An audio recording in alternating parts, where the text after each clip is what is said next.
Grand Theft Auto 6 is $80. I think everyone collectively knew this was coming, but it's finally here, whether we are ready or not. And just last year, Nintendo had the audacity to ask $80 for Mario Kart World. And that is the 11th version of Mario Kart that they have made. Don't exclude Xbox. Problem child number one, Xbox. They tried to launch Outer Worlds 2 at $80 last year. And the gamers said, I don't even know what that is. I've never heard of that game. And so naturally, they backed down from that threat, and the game launched, and not many people played it. Yeah, my personal favorite attempt at the $80 game so far is Borderlands 4 last year, because this ultimately didn't happen. But the studio's very own CEO, Randy Pitchford, he tweeted that the real fans would buy the game. And thankfully, the real fans were loud enough to get them to stand down. We all know this is a business. We all know things cost money. Gamers retreated to the $60 price point for a brand new video game from roughly like the Xbox 360 and PS3 generation all the way to the beginning of this current console generation in the 2020s. But right before the shift, there's this sneaky little guy. It's called Take-Two Interactive. And they charged $70 for NBA 2K21. And frankly, we should have been upset then, but nobody really looks out for the sports fans when it comes to video games. If any brand of gamer is taken advantage of the most, it's the sports gamer, and it's never been anywhere close. Those games have some egregious monetization, more than most multiplayer AAA games that I can think of on the market. It's really bad out there. So from 2020 to now, we've had very little time as a species to come to satisfactory terms with the newly minted $70 price point across the video game landscape. And amidst the backdrop of growing economic strain, tariffs, AI investing, pricier manufacturing costs, lack of resources like hardware, lack of computer chips and processors, that has led us to this new world order.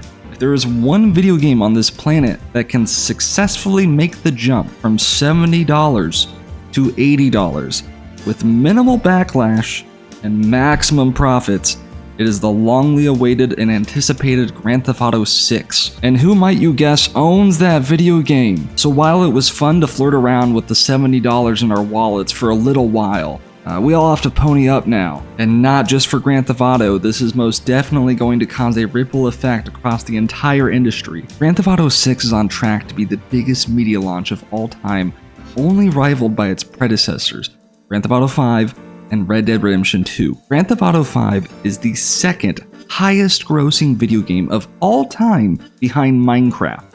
And Minecraft you can play on your phone. Grand Theft Auto 5, you cannot. It's a different beast, is what I'm trying to say. Take-Two Interactive knows this, and ask any analyst online that you want. Take-Two has cracked the code. The conversations that they have carried with high-level executives at Rockstar have determined the exact dollar amount that they can push on you, and that is the number we saw on Wednesday. So if enough of us are upset by this price point, maybe it's obviously just corporate greed. We can turn the tide, maybe the gamers can rise up and take up arms against the overlords, and you can be really mean to them on Twitter and the price will go down. It's just not that simple. The estimated budget of this video game is over $1 billion. What I can say is that GTA Online, the studio's never-ending money printer, rakes in somewhere between $20 million to $30 million a month or more. And that's per the recent data leak that we saw earlier this year. So whatever the amount of employees, teams, salaries, packages, benefits, accommodations, whatever the fine people at Rockstar Games have, it is my hope that they will be paid handsomely when this behemoth launches. I know that's not always the way the industry works, but I want my beliefs known before I go on any further. I have nothing but respect, admiration, and gratitude to the talented and hardworking people who make video games every day. Red Dead Redemption 2 is my favorite video game of all time, and I have played Max Payne 3, LA Noire, Grand Theft Auto 4, and Grand Theft Auto 5 more times than I can count. I am ecstatic about Grand Theft Auto 6. These screenshots make me want to plug this game into my skull.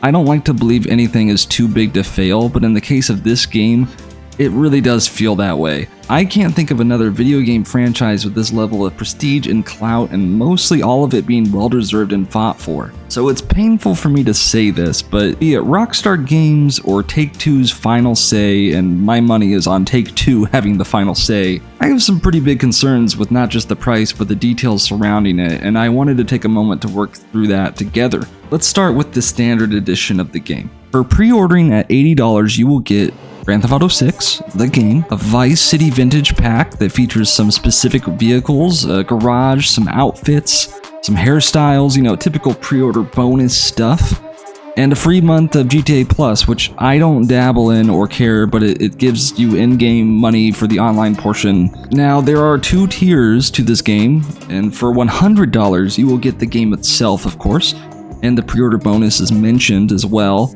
as that free month subscription to GTA Plus, more on that later. We'll also receive an exclusive car, the 95 Grotti Cheetah to be exact, 2 revolvers, some specific weapon skins for the character's pistols, exclusive outfits, exclusive tattoos for your character, 2 more vehicles for Jason as part of his safe house gallery of vehicles, exclusive mods for his El Camino, and also there are Ultimate Edition only exclusive shops like the Rideout Customs Mod Shop, Sarah's Unisex Salon, Electric Fang Tattoo Parlor, featuring over 50 tattoos, One-Eyed Willie's Mod Shop, Stock 305 Clothing Store, an exclusive boat, the Shih Tzu Squallow, an exclusive car, the 67 Vapid Dominator Buggy, another exclusive in-game store, some more exclusive shirts, and some exclusive stuff like the capsule collection of apparel and accessories inspired by the Good Times State's hit TV show character Macca the Gator. I want to take a good long look at Macca the Gator real quick. That's a lot of exclusivity. Before you even start, yeah, I know Red Dead Redemption 2 had 3 versions one could choose from at launch in 2018. Standard version was $60. Special Edition was $80, and everyone's favorite, the $100 Ultimate Edition. These versions did have certain side activities like bank robberies and gang hideouts and horses locked behind a larger paywall if you had only bought the Standard Edition. And you know something? It should have been called out then too. But I was not making YouTube videos back then, and so it's not my fault. It has also been said that there will be an exclusive mission, most likely side mission, that is exclusive to the $100 Ultimate Edition of GTA 6. But we don't know what that entails. There are far worse companies doing far worse shit than this, like Ubisoft and like all their deluxe editions. There's like 7 versions of Rainbow Six. But for some reason, I just feel more vocal about this one. I feel a little bit deflated about my excitement for this game when it seems clear that no matter the size and the scope of the Standard Edition, the Ultimate Edition will be looming over me. That FOMO is gonna eat me from the inside out, that I didn't get to meet Macca the Gator. Could things be worse?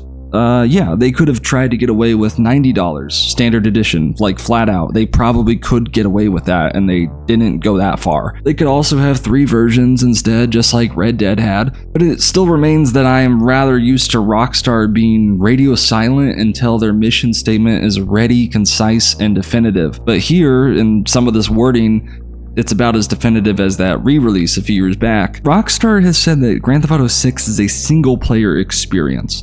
They didn't say only, but they chose to highlight that, and that makes me curious. Historically, the Grand Theft Auto and Red Dead Online features have been an addition to the game that you purchased. But here they have no release slated for Grand Theft Auto 6 Online, or Grand Theft Auto Online 2, or whatever that looks like. On one hand, I want them to be solely focused on the single-player experience that I personally come to their games for.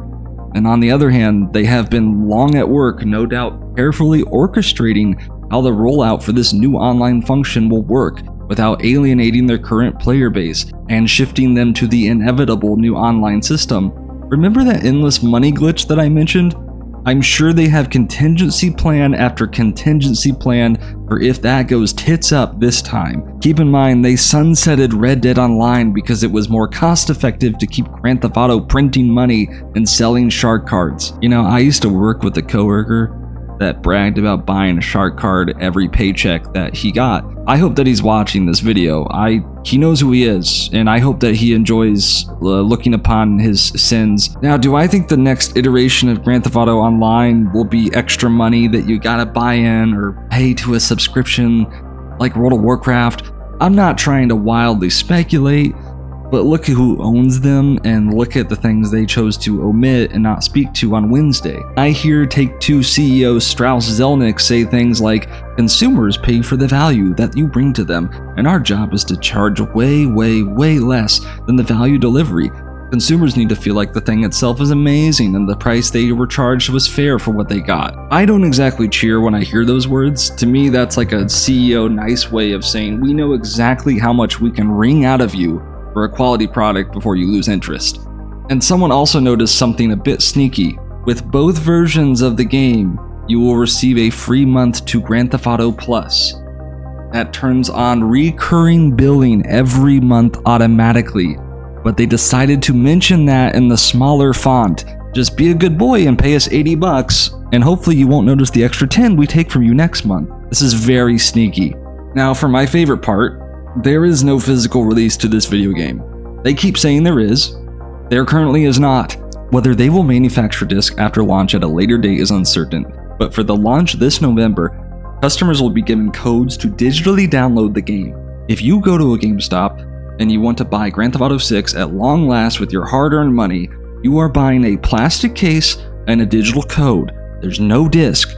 Rockstar has not commented on why this is, which leaves the internet to speculate. First possible reason and kind of the benefit of the doubt, but also kind of coping pretty hard if you ask me. This is speculated to help prevent leaks. In the past, big shipments of physical games that go to warehouses and various retailers have resulted in the game getting leaked, or picked up by scalpers, or posted online for all to see. We're starting with a game that we announced a few weeks ago through our friends at Walmart Canada, perhaps best known for their low prices and ability to keep a secret. Okay, so this is for security reasons. Maybe. Let's take a look at option 2. Option 2 says that this is for market control. You know, Xbox was kind of right, but incredibly early with the Xbox One when they were trying to kickstart all those shady DRM control strategies. The games publisher would do anything to stiff-arm retailers out of buying back people's used games. Used games sold at a discount price have lost publishers ungodly amounts of money. And now we're seeing sneaky ways of companies trying to get around this. You want to know why Steam can put games on sale for dirt cheap? They are strictly a digital retailer. They don't ship or manufacture anything.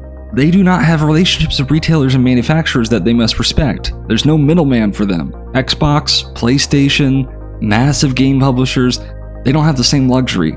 They have to respect their physical retailer relationships, and while yes, 90% of games today are sold digitally, only 60% of those sales are full-priced games that are not on discount. So there's still a huge market for people who want to buy a physical, tangible thing when they get up the gumption to buy a new video game at full price. It's nice to get a token of your experience if you're a person that likes box art, or if you simply want to take your disc over to your friend's house or let your brother borrow the video game. These social and interactive parts of buying games still exist.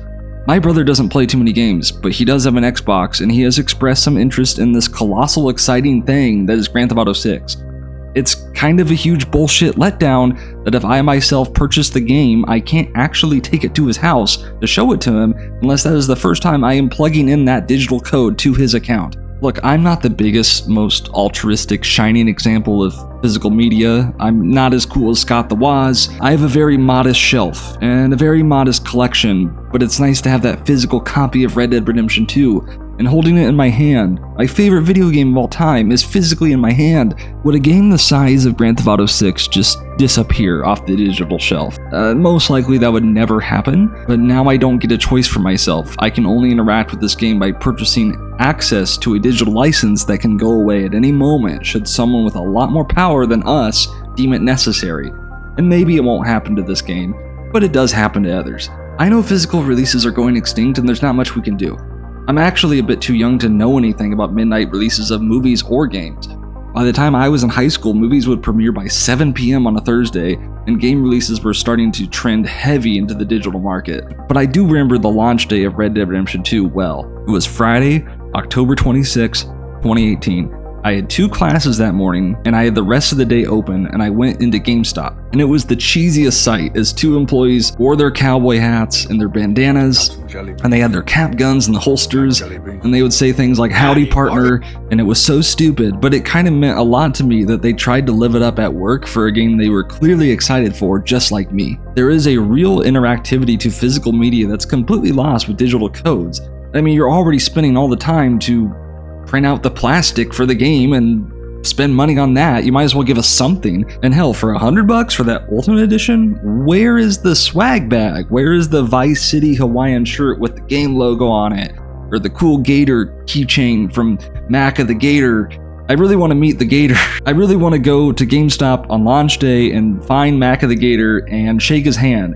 And Strauss Zelnick says that that's stupid, and I shouldn't want to shake the Gator's hands and have him autograph my disc. If the leak argument is true, maybe there will be a physical release done proper with a disc in the future, but we don't know at this time. And I know it's a legitimate argument that the game can't fit on a disc, so make it 3 discs if you got to. I don't know. Make it a whole box set. Please do not come bitching to me about disc manufacturing costs when Grand Theft Auto Online has already funded your next 10 quarters. I don't know. I don't think I'm being unreasonable. You should give us something. When I look at these screenshots, it's obvious I want to see this game. I am still excited, and I love the crazy different styles that you can give the characters. Looks like you can really make it your own with like the hair and all the different outfits. That might be Ultimate Edition screenshots only. We don't know. This is just kind of really vague from Rockstar, in my opinion. I don't think they rolled any of this out very well, and I just feel leeched, like just enough to say, I'm gonna have to wait and see. I know this game will explode in sales. I'm basically yelling at a wall. I don't think our minority voices will get our complaints to be heard, but I gotta go with my gut and say GTA 6 might be a game I hold off from at launch, which is seriously nuts. For someone like me to say that, like that's nuts. But I don't know. I don't think I'm that stupid, and I feel like they're kind of talking to me like I am. I mean, particularly with that recurring billing thing with GTA Plus, I don't like that at all. Ubisoft and EA, they get the shaft for all sorts of stuff that they pull, and Rockstar doesn't really need to get a pass just because they make Grand Theft Auto. I will say I find it hilarious that Xbox fumbled again on Thursday when they announced another price increase on their devices. Just the day before, PlayStation put out this marketing thing, they're like, Grand Theft Auto 6 plays best on the PS5, and immediately Xbox was like, yeah, we are also recommending that you play it on the PS5. I should have made my whole channel about Xbox. I don't know. I think that there should be some sort of swag bag, or like, you know, even if the disc was just like, if it was like a paper plate that just said Grand Theft Auto, and they put that in the box. I try not to repeat things that Todd Howard would say, but in the words of Todd Howard, make yourself proud, make the player proud that they played it, make them proud that they bought it. That's not what I'm seeing with Grand Theft Auto 6 right now. I gotta drink some water and cool down and get back to work, and I just wanted to share my thoughts.